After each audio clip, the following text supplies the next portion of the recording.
is the day is a period of time when whatever the Lord had said will take place soon, will take place speedily.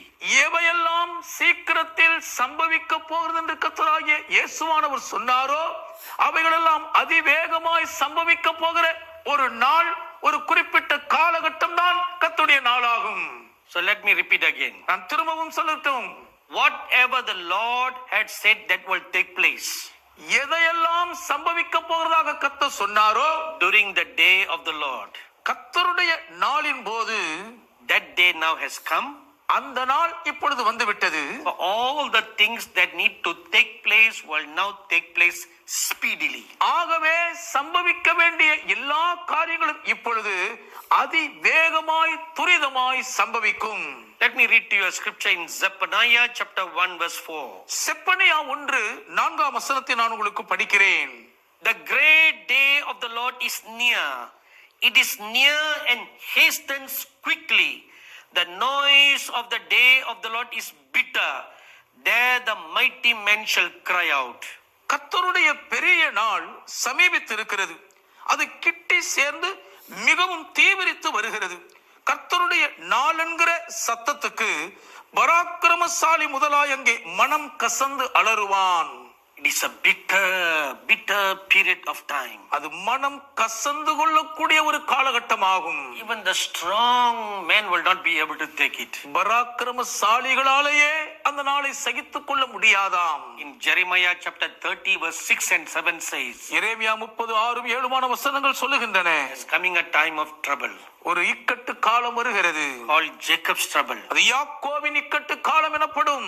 And even the Lord Jesus said in Matthew chapter 24, கர்த்தராகிய இயேசு கிறிஸ்துவானவர் மத்தேயு 24 சொன்னார், there's coming a time of trouble ஒரு மகா கொடிய பிரச்சனை நாள் வருகிறது.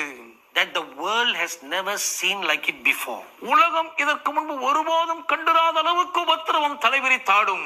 That is why even the mighty men will cry. அதனால் தான் பராக்கிரமசாலிகளும் அலறுவார்கள். Those who think that they are so strong in the faith, விசுவாசத்தில் தாங்கள் உறுதி கொண்ட மாவீரர்கள் என்று நினைப்போரும் even they will be shaken. அவர்களும் ஆட்டம் கண்டு போவார்கள். The day of the Lord is at hand. கர்த்தருடைய நாள் சமீபமாய் இருக்கிறது. So the saints continue to share. பரிசுத்தவான்கள் தொடர்ந்து பகிர ஆரம்பித்தார்கள். It is a day for the promises of the Lord, good ones, to come to pass. நன்மையான கர்த்தருடைய வாக்குத்தத்தங்கள் எல்லாம் அது நிறைவேறுகிற ஒரு நாளாகும். For example, உதாரணத்திற்கு Joel chapter 2 verse 30 and 31. யோவேல் 2:30-31 வசனங்கள்.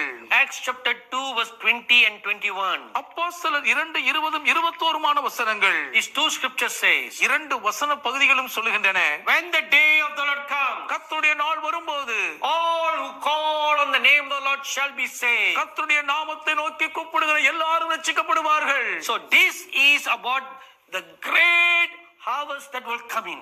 இதுதான் வரப்போகிற மகத்தான ஆத்தும அறுவடையை பற்றியதாகும். I'm sure you have been hearing about revival that people are praying all over the world. உலகம் முழுவதும் எழுப்புதலுக்காக மக்கள் ஜெபித்துக் கொண்டிருக்கிறபடியால் எழுப்புதல் என்ற வார்த்தையை நீங்கள் நிச்சயம் கேட்டிருப்பீர்கள். That is what it is. அதுதாங்க இது. The day of the Lord. கர்த்தருடைய நாள். Good things will come. நன்மையான வாக்கியங்கள் வரும். It is a promise of the Lord. அது கர்த்தருடைய வாக்குத்தத்தமாகும். That all who calls upon the name of the Lord shall be saved. கர்த்தருடைய நாமத்தை தொழுது கொள்ளுகிற எல்லாரும் ரட்சிக்கப்படுவார்கள். That day is now at hand, beginning in this year. அந்த நாள் இப்பொழுது சமீபித்து வந்து இந்த வருஷத்திலிருந்து ஆரம்பிக்கிறது. It is also a day when the declarations, the decrees of the Lord, the judgments of God will begin to come to pass. கர்த்தருடைய பிரகடனங்களும் கர்த்தருடைய ஆணைகளும் கர்த்தருடைய நியாய தீர்ப்புகளும் நிறைவேறுகிற நாளும் கூட கர்த்தருடைய நாள்தான். For example, உதாரணத்திற்கு Joel chapter 1 verse 15. யோவேல் 1:15. It says there will be destructions on the day of the Lord. கர்த்தருடைய நாளிலே அழிவு உண்டாகும் என்று அவர் சொல்லுகிறார். Isaiah chapter 34 verse 8. ஏசாயா 34:8 வசனத்தில். Jeremiah chapter 46 verse 10. எரேமியா 46:10 வசனத்தில். He said the day of the Lord is a day of vengeance. கர்த்தருடைய நாள் அது பழி வாங்குகிற நாள் என்று சொல்லுகிறார். When God will take vengeance on his enemies. தேவன் தம்முடைய சத்துருக்கள் மீது பழி வாங்குகிற ஒரு காரியம். Thirdly, மூன்றாவதாக Ezekiel chapter 13 verse 5 says, எசேக்கியேல் 13:5 சொல்லுகிறது. the day of the Lord is the battle of the Lord. கர்த்தருடைய கர்த்தருடைய நாள் என்பது கர்த்தருடைய யுத்தமாகும். when he will go to fight with his enemies. கர்த்தர் தம்முடைய சத்துருக்களோடு கூட யுத்தம் பண்ணும்படி களமிறங்குவார். We read in Revelation chapter 19, வெளிப்படுத்தல் 19 படிக்கிறோம் அல்லவா? verses 11 to 16. 11 முதல் 16 வரையுள்ள வசனங்களில் When the Lord Jesus comes again, கர்த்தராகிய இயேசு கிறிஸ்துவானவர் மறுபடியும் வரும்போது he will go to fight with his enemies. அவர் தம்முடைய சத்துருக்களோடு கூட யுத்தம் பண்ணும்படி போவார். A sword will come out of his mouth, அவருடைய வாயிலிருந்து ஒரு பட்டயம் உருவி போகும். and he will smite all his enemies. அவர் தம்முடைய சத்துருக்களை எல்லாம் அதம் பண்ணி போடுவார்.